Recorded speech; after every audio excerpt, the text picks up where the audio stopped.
반갑습니다. 잠박사 꼬문장입니다. 이번 시간에는 수면의 이 굵은 두 줄기에 대해서 말씀을 드리겠습니다. 수면은 크게 렘 수면과 비렘 수면으로 나눌 수 있습니다. 이 수면 중에 그 렘 수면, 비렘 수면이 주기가 반복되기는 하지만 렘 수면과 비렘 수면은 완전히 다른 과정이다 생각하셔야 됩니다. 즉 무슨 말이냐면 각성과 그 렘 수면이 다르듯이, 즉 각성 깨어있는 상태와 렘 수면이 다르듯이 렘 수면과 비렘 수면도 모두 완전히 다르다. 그러니까 이제 각성, 렘 수면, 비렘 수면 이렇게 각각 다른 과정이다 생각하셔야 됩니다. 이 렘 수면은 한마디로 꿈이 있는 수면이다. 자, 무슨 말이냐면 렘 수면은 Rapid Eye Motion, 이렇게 눈동자가 급하게 움직인다. 실제로 그 렘 수면 중에는 눈동자가 상당히 빠르게 회전을 합니다. 자, 이 수면이 렘 수면이고, 비렘 수면은 이제 눈동자가 움직이지 않습니다. 그리고 렘 수면 때는 꿈을 꿉니다. 비렘 수면 때는 꿈을 꾸지 않습니다.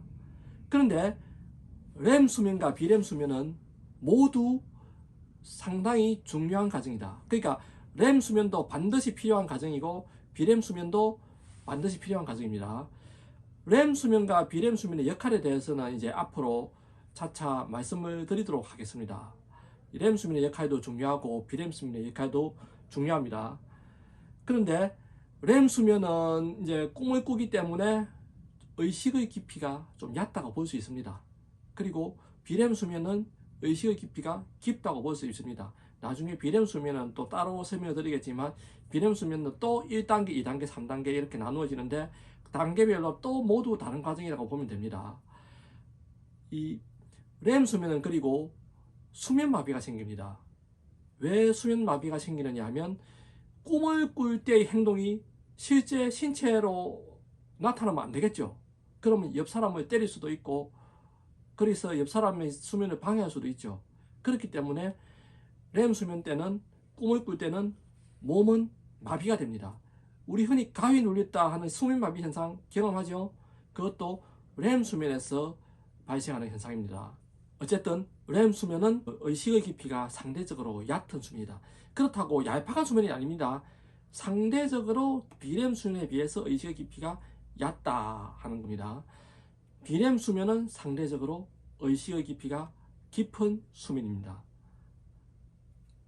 이 렘 수면과 비렘 수면은 평균적으로 90분의 주기로 그러니까 평균적으로 완전히 들어맞지는 않더라도 대략 90분 정도 교대 반복을 합니다. 자, 비렘 수면 90분, 렘 수면 90분 뭐 이렇게 반복을 하되, 수면 초반에는 비렘 수면이 우세합니다.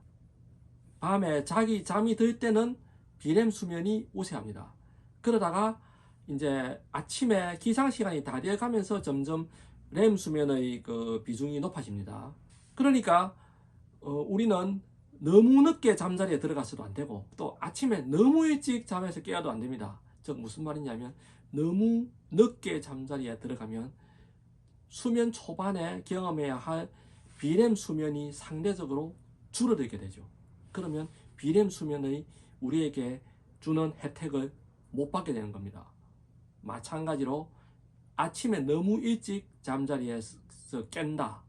그러면 아침에 렘 수면이 우리에게 주는 혜택을 상대적으로 또 적게 받게 되겠죠. 지난 시간에 잠은 7시간에서 10시간 정도, 평균 8시간 정도 자는 게 좋다고 했죠. 그러니까 어쨌든 밤 11시 이전에는 잠자리에 드는 게 좋고, 그 새벽 6시 이전에는 기상하지 않는 것이 좋습니다.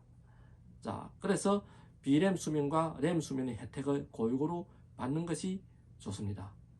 자, 이번 시간은 이 렘 수면과 비렘 수면에 대해서 이런 총론적인 말씀을 드렸습니다. 자, 이번 시간은 여기까지 설명하도록 하겠습니다. 감사합니다.